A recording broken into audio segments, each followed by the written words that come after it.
তাতারপুর গ্রামে। তো 27শে জুন 2023 সালে আমার সকাল থেকে প্রচুর পেটের যন্ত্রণা হতে থাকে। তো বিছানাতেই আমি কি কাটা ছাগলের মতো গড়াতে থাকি এধার ওধার। আমার স্ত্রী থাকে এবং কি আমার কি পাড়ার লোক সবাই জমা হয়ে যায়। তো লোকাল ডাক্তার ডেকেছিল। তো ওইখানে লোকাল ডাক্তার এসে তার ব্যবস্থা নিয়েছিল, কিন্তু বলেছিল যে হসপিটালে ভর্তি করে দেবে, এর অবস্থা খুবই খারাপ। তো আমি এর আগে কিছুই বুঝতে পারি না, হট করে আমার এরকম হয়। তো আমাদের ঘাটাল হসপিটাল আছে, ওইখানে 2 দিন কেটে যায়। তারপরে কি ঘাটালে নার্সিংহোমে যাই, ওইখানেও 3 দিন কেটে যায়, কোনো কিছু হয় না। ওখানে নেজাল স্ট্রোক দেয় আমার নাকের মুখে। তো ওখান থেকে আমাকে কি করলো, আমার বাড়ির লোক কি করলো, সোনারপুরে নিয়ে গেল। সোনারপুরে আমি কিছু মতেই ভর্তি হয়নি, কারণ আমি কি হয়েছে আমি নিজেই বলতে পারছি না, শুধু পেটের যন্ত্রণা অকাতরে হয়ে যাচ্ছে। তো কাটা ছাগলের মতো আমি গড়াতে থাকি। তো ওইখান থেকে এসে আমি উলবেড়িয়া হচ্ছে সঞ্জীবনী নার্সিংহোমে থাকি। ওখানে 5-6 দিন আমার কেটে যায়। কীভাবে কেটে যায় আমি কিছু বুঝতেই পারি না, শুধু মনে হচ্ছে যেমন আমি ঘুমাচ্ছি না কোথায় আছে আমি কিছু বুঝতেই পারছি। তো ওখান থেকেও আমি বাড়ি চলে যাই কানাকাটি করে আমার বাবার গলায় ধরে। তো বাবা নিয়ে যাই, 8 ঘন্টার জন্য আমি বাড়িতে ছিলাম। আমার জন্য সব ব্যবস্থা ছিল, অক্সিজেন, স্যালাইন, সব কিছু, কোনো কিছুই হয়নি। ওখান থেকে আমাকে অ্যাপোলো নিয়ে যায়। ভারতের 10 নম্বর ডাক্তারের মধ্যে 1 নম্বর ছিল মহেশ গোয়েঙ্কা, আপনারা নাম শুনবেন, অ্যাপোলো নার্সিংহোমে। ওইখানে আমি 26 দিন ভর্তি ছিল।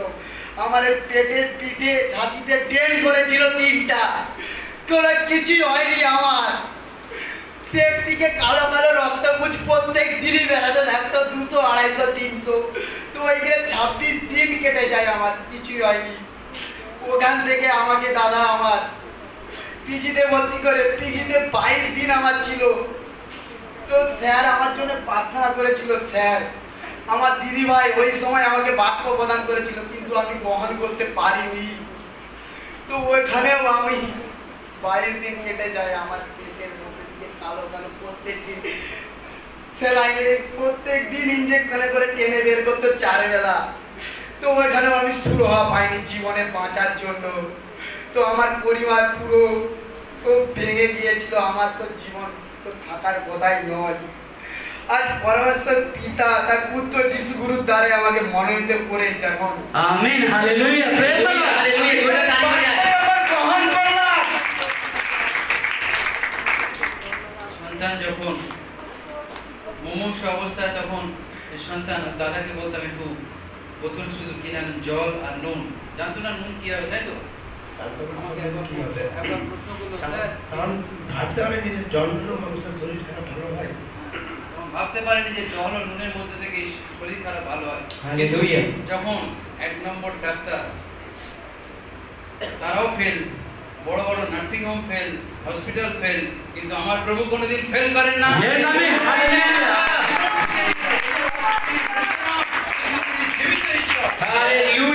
সন্তানকে মাইন্ডফুলি ব্লেসিং দিন। আমিন, হালেলুয়া। প্রভু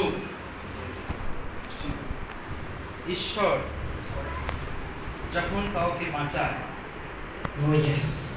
ঈশ্বর যখন তোমার জীবনকে ফিরিয়ে দিয়েছে, তার মানে এই পৃথিবীতে তার জন্য তোমার অনেক জায়গা পড়ে আছে কাজ করার।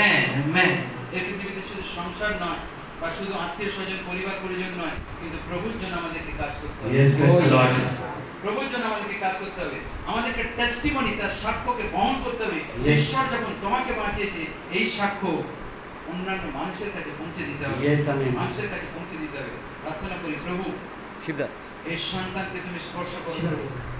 তোমার সুপারন্যাচুরাল পাওয়ার দিয়ে তুমি এই সন্তানকে সম্পূর্ণ রোগ মুক্ত করেছো। প্রভু তোমায় ধন্যবাদ করি। এই সন্তানকে প্রভু তুমি যেখানে পাঠাতে চাও, যেভাবে ব্যবহার করতে চাও, তুমি ব্যবহার করো প্রভু। দয়া করো প্রভু।